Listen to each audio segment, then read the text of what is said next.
Jetez l'ancre vous est présenté par Boisvert Marine, l'endroit où aller avant de naviguer, par les concessionnaires Yamaha du Québec et par Naviglou, l'ultime protection hivernale.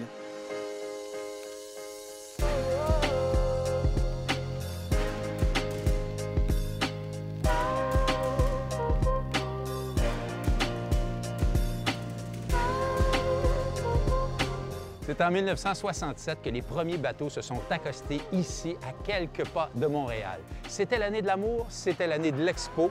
D'ailleurs, j'y étais, j'ai encore mon passeport qui en fait preuve. Cette semaine, on vous fait découvrir ou redécouvrir le port de plaisance La Ronde.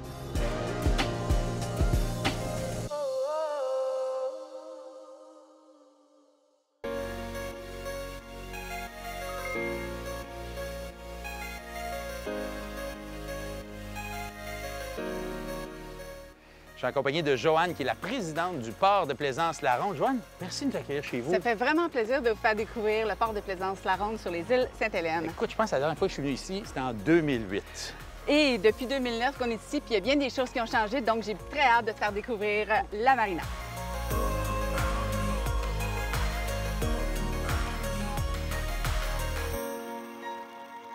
Joanne, qu'est-ce qui vous a amené ici?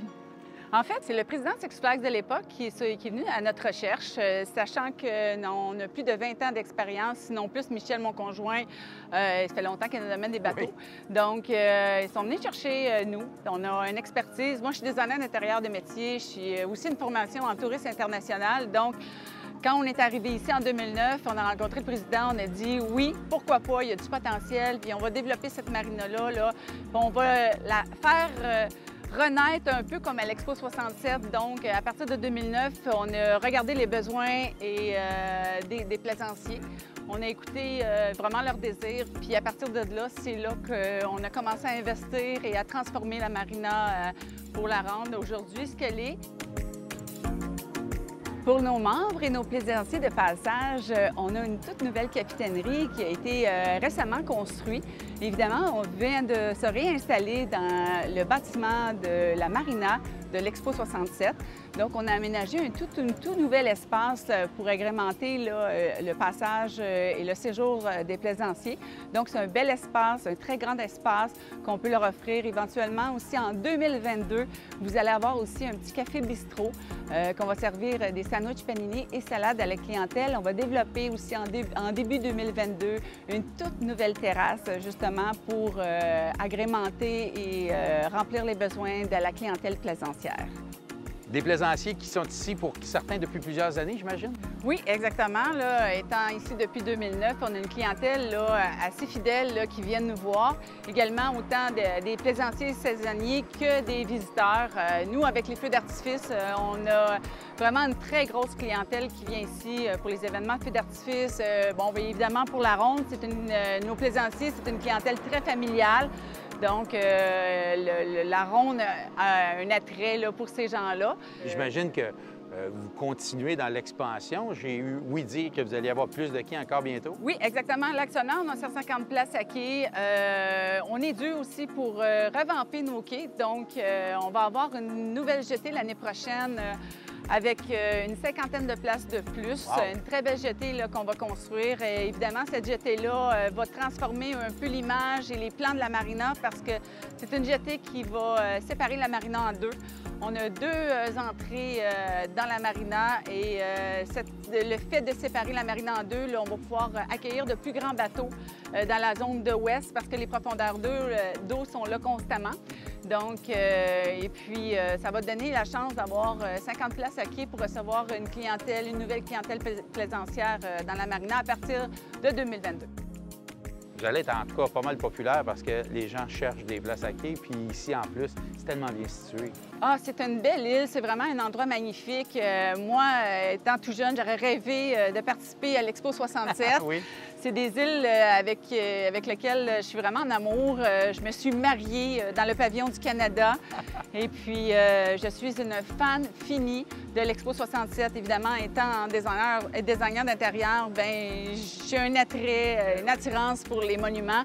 Et à l'époque, ils ont été assez audacieux, là, les architectes, pour nous faire quelque chose chose vraiment complètement fou. Ouais. D'ailleurs, tellement amoureuse de l'Expo 67, je suis allée visiter l'Expo universelle du Portugal en 1998.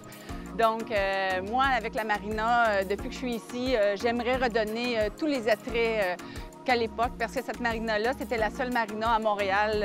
C'était la première marina à Montréal.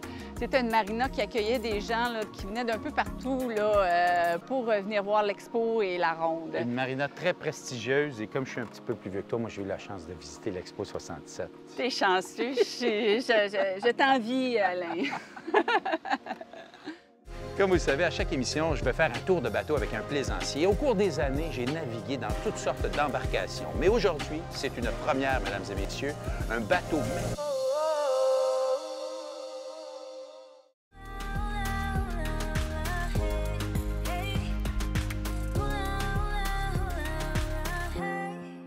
Comme vous le savez, à chaque émission, je vais faire un tour de bateau avec un plaisancier. Au cours des années, j'ai navigué dans toutes sortes d'embarcations. Mais aujourd'hui, c'est une première, mesdames et messieurs, un bateau maison construit de toutes pièces par son propriétaire.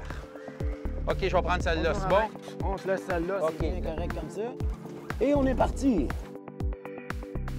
Benoît, si on parlait de specs, comme on dit en anglais, les grandeurs, grosseurs, donne-moi un peu d'informations. Comment on appelle ça, ce bateau-là, premièrement? Premièrement, le nom de ce bateau-là, c'est en anglais un houseboat. Pour moi, c'est comme un mini-condo sur l'eau, mais vraiment efficace. Oui.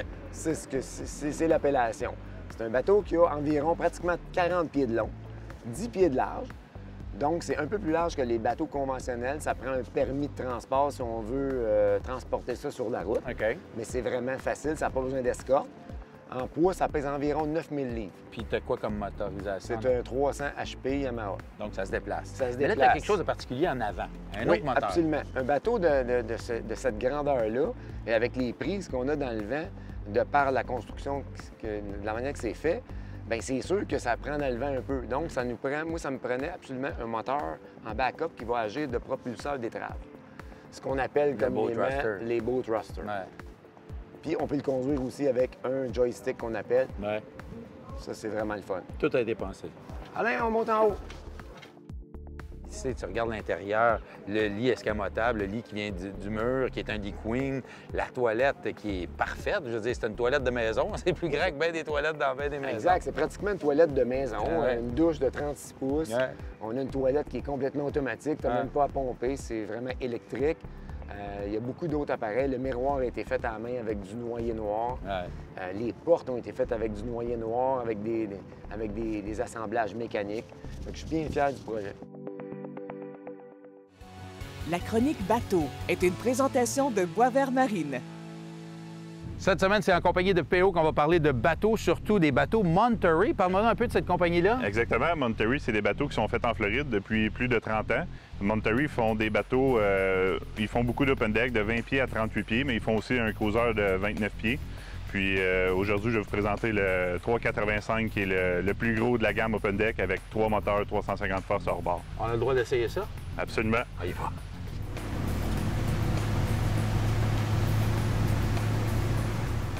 On sent que ça pousse en arrière, hein? C'est incroyable. 3,50. 350 Mercury, c'est incroyable la puissance qu'il y a dans ce bateau-là. Tu peux aller à quelle vitesse? On peut aller jusqu'à 60 000 à l'heure. 100 km/h. Exactement. C'est le plus gros bateau dans cette marque-là. On voit en arrière qu'il y a vraiment beaucoup d'espace. Tu peux recevoir beaucoup de monde ici. Là. Absolument, Alain. L'espace habitable est incroyable dans ce bateau-là. La finition, la qualité est incroyable. Et tout ce qu'il faut pour le confort à bord est dans ce bateau-là. Un bateau de journée, mais un bateau également de soirée, parce que tu peux passer la nuit ici. Exactement. Tu peux passer un week-end dans le bateau, il n'y a pas de problème. Il y a une cabine en bas avec un lit, un divan, une télé. Ah, ouais. Toutes les commodités d'un cruiser se retrouvent dans ce bateau-là. On peut aller voir ça? Absolument. Je vais mettre l'angle virtuel, Alain, puis on va aller voir ça. OK. Regarde, Alain, ici, il y a un lit double place. Ici, un divan qui fait un lit aussi. Ici, on a une télé 40 pouces, un frigo, un micro-ondes. Il manque de rien pour passer le week-end dans le bateau. C'est incroyable, hein? C'est incroyable.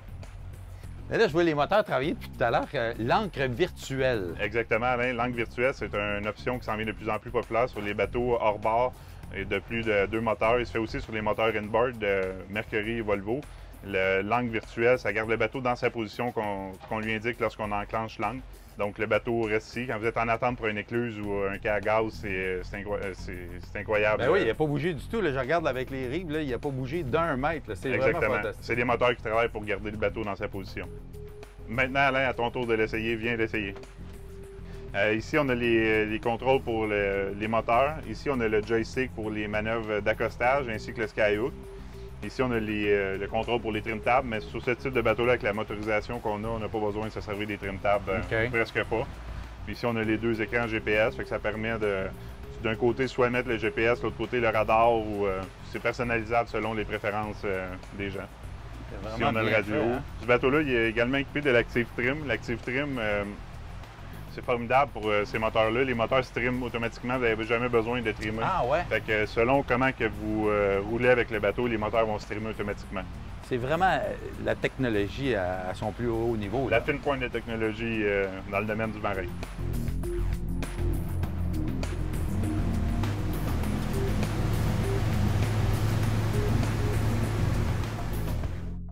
La marina de la Ronde, là, c'est situé là, un endroit exemplaire pour du monde comme moi qui sont sportifs. On a le circuit Gilles Villeneuve pour faire du vélo, du rollerblade.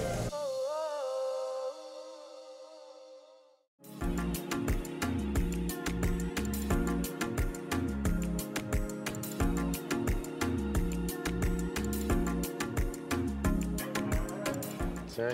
Parle-moi donc un petit peu de la marina de la Ronde, que tu es là depuis longtemps, toi. Oui, la marina de la Ronde, moi, ça fait pratiquement une décennie que je suis là à la Ronde. Pour vrai? Oui, j'étais là avec un petit bateau de 15 pieds de pêche, puis j'étais quand même content, là, même avec un petit bateau, là, c'était agréable. C'est près de tout, hein?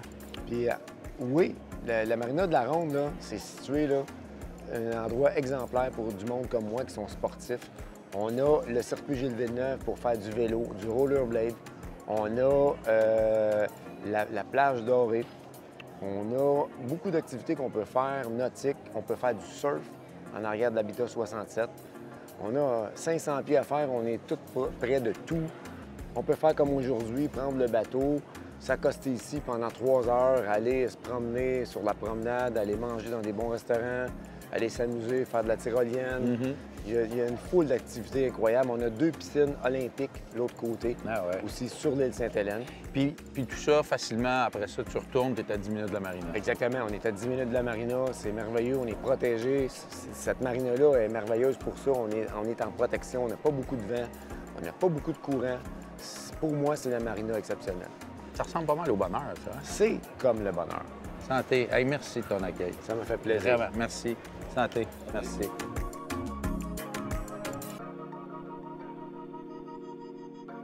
Après une grosse journée de navigation avec vos ados, l'activité à faire à la marina de la Ronde, c'est évidemment la Ronde.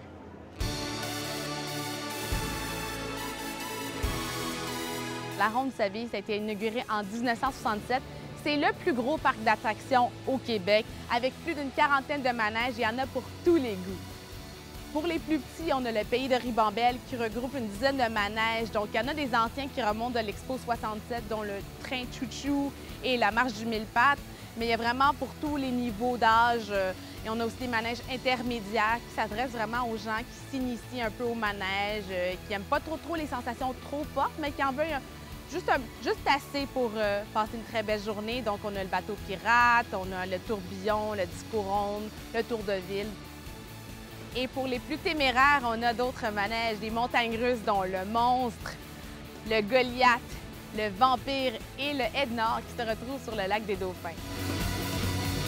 Et la Ronde, ce n'est pas que des manèges, on retrouve également des événements spéciaux tout au courant de la saison, dont l'International des Feux l'Auto-Québec, qui est la plus grosse compétition de feux d'artifice au monde, qui est ici à chaque année au mois de juillet. Et il y a aussi notre festival de la frayeur qui se déroule au mois d'octobre pour conclure la saison. Donc, pour ceux qui n'ont pas peur de faire des maisons hantées ou de voir des personnages, dont des zombies et des vampires et des démons déambuler dans le parc, c'est vraiment l'occasion pour venir à la Ronde. Donc, pour les plaisanciers, la Ronde, c'est vraiment un incontournable. C'est un site magique. Vous pouvez faire des manèges, vous pouvez voir des feux d'artifice, vous pouvez faire le festival de la frayeur. Il y en a pour tous les goûts et à tout moment au cours de la saison. Cette chronique équipement vous est présentée par Neptune Marine, votre spécialiste en pièces et accessoires nautiques. Cette semaine, en compagnie de José de chez Neptune Marine, on va parler de tes coups de cœur. Puis là, si on commençait par des produits nettoyants, parce que il y a des gens qui cherchent des recettes un peu particulières sur Internet. Oui, et ces recettes-là ne sont pas toujours écologiques, ne sont pas toujours bonnes pour la santé, pour la santé du bateau. Et il existe sur le marché une multitude de produits québécois, canadiens, qui font le travail pour chacun des petits problèmes qu'on rencontre. Il y a la solution dans les produits spécialisés. Alors, il faut s'informer comme il faut. Parle-moi un peu de tech. Ça aussi, c'est difficile des fois à nettoyer. C'est pas évident. Vous avez une belle ligne de tech ici. Oui, on a rentré une nouvelle ligne de produits, des tables, des chaises qui se montrent de différentes façons. Une belle qualité, un beau produit durable. Et qui se nettoie. Et qui se nettoie. On a acheté aussi une gamme de produits nettoyants. Il y a aussi une cire qu'on peut mettre. Et au lieu des produits réguliers qu'on peut quand même utiliser pour faire un gros travail au printemps, mais ça, c'est un shampoing, c'est un entretien qu'on va mettre, taches de vin, taches d'eau. Ça n'arrive pas, ça, des taches de vin? Alors, pour que ça ne paraisse pas quand ça arrive, ça fonctionne super bien. Vous avez également des chaussures intéressantes pour ne pas marquer le bateau. Exactement. Souvent, on va demander aux gens qui montent à bord de ne pas mettre de chaussures pour ne pas marquer. Mais pour la sécurité, pour ne pas se renverser une cheville, bien, c'est toujours idéal d'avoir une bonne chaussure de pont. Alors, les chaussures de la marque NextGen de Sunbrella sont en Sunbrella, elles sont imperméables, elles sont contre la moisissure, contre le soleil, une semelle antidérapante, super confortable, en différentes couleurs. C'est vraiment la chaussure de pont idéale. Fini les orteils cassés. Oui. Ça arrive souvent. Et là, tu as un dernier produit que tu veux me parler derrière toi. Oui. Une défense, qu'on appelle. Là. Oui, une défense spéciale. Pèse ça. Au ballon, t'es forte, là. Au ballon. Wow! Qu'est-ce qui arrive? Alors, c'est une défense qui est gonflable et qui est en tissu. Elle est très légère. Quand on la dégonfle, ça vient gros comme ça. Et ça peut protéger jusqu'à 4400 livres pour une défense de cette grosseur-là. Ça vient dans différentes tailles, différentes couleurs, c'est même personnalisable et ça sauve de l'espace. Un système d'attache intéressant aussi. Oui, c'est un système d'attache de Fast Fender et ça vient se mettre sur la filière aussi rapidement que ça, donc ça se met et ça s'enlève vraiment efficacement. Dans des moments toujours un petit peu stressants. Voilà. Merci beaucoup, José. Vraiment des coups de cœur intéressants. Merci, ça m'a fait plaisir. Merci. Ça a été un gros moment dans l'histoire du nautisme et du sport nautique au Québec. Les shows de la ronde, puis tout en faisait partie de ça. Bien, c'est ça où, quand on parlait...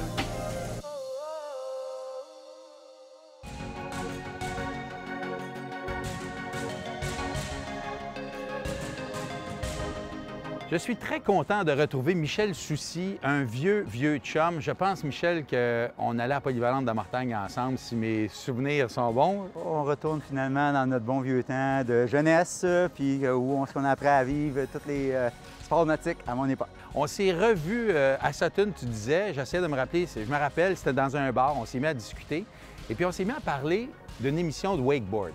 Ben oui, finalement, on a travaillé sur une émission qui s'appelait H2O, que j'ai produit à ce moment-là, qui était une émission de wakeboard qu'on a fait pendant plusieurs années. Je veux te remercier parce que tu as été un des initiateurs de ça au tout début. Puis si je fais encore de la télé dans le domaine nautique, bien, c'est un peu aussi grâce à toi. Fait que je voulais le dire, je voulais que les gens le sachent. C'est bien, là, merci. de te voir continuer et de bien réussir comme ça, je trouve ça le fun. Tu te retrouves ici depuis 2009 avec Joanne, ta conjointe. Qu'est-ce qui t'a amené ici? Bien, en fin de compte, à un moment donné, à travers les sports nautiques, on a développé, sans le vouloir, une expertise de bateau dans la mesure où là, je me suis aperçu que j'aimais vraiment ça, les bateaux. Ouais. Et à passer à travers le ski nautique, le sport nautique, comme on disait, à en arriver au bateau, la suite logique pour moi était, au-delà de la mécanique et d'en vendre, d'arriver à dire je peux faire du service de marina. On a eu une opportunité qui s'est offerte à nous avec ici, qui à l'époque tombait pas vraiment, mais finalement on s'aperçoit qu'avec le temps, c'est la meilleure chose qu'on ne pouvait pas faire. Et puis, on voit avec les changements, parce que je m'aperçois que ça me rajeunit. Je vois encore des possibilités de changement qui, finalement, disent « Ah ouais, mais là, je vais me retrouver tellement vieux si ça se produit. » Mais il faut quand même toujours garder ça en perspective, qu'on avance tout le temps ici, les gens. À chaque année, on n'y arrive pas parce qu'il y a encore quelque chose de nouveau. Ben oui, encore quelque chose de nouveau.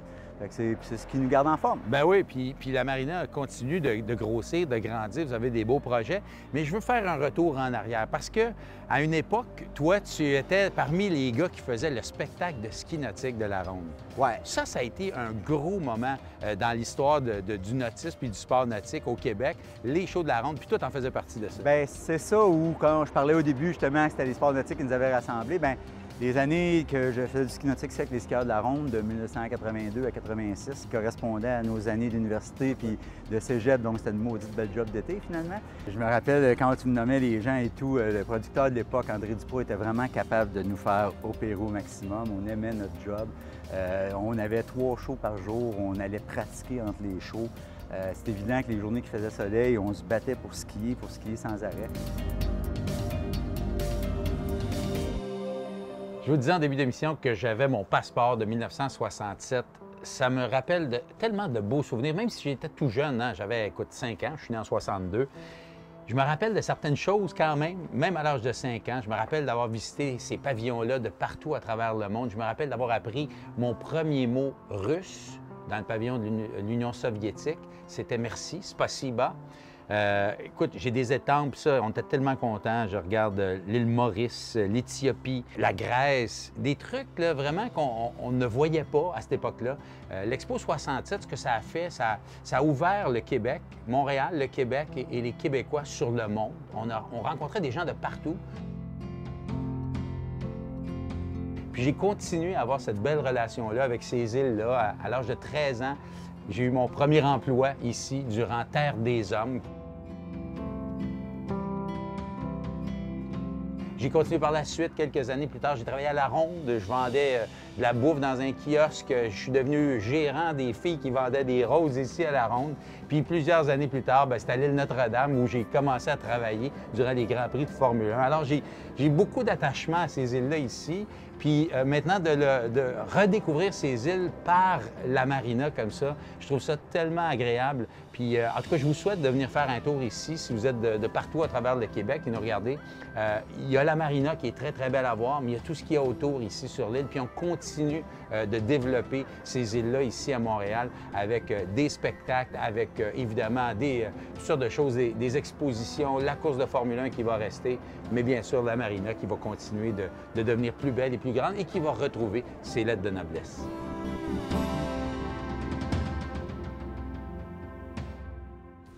Si vous avez navigué entre Québec et Tadoussac, ce magnifique fleuve tranquille, vous savez qu'à l'occasion, il peut devenir une mer un peu agitée. Eh bien, sachez qu'ici, à Cap-Alegre, c'est le départ dans 3, 2, 1... Jetez l'ancre vous a été présenté par Boisvert Marine, l'endroit où aller avant de naviguer, par les concessionnaires Yamaha du Québec et par Naviglou, l'ultime protection hivernale.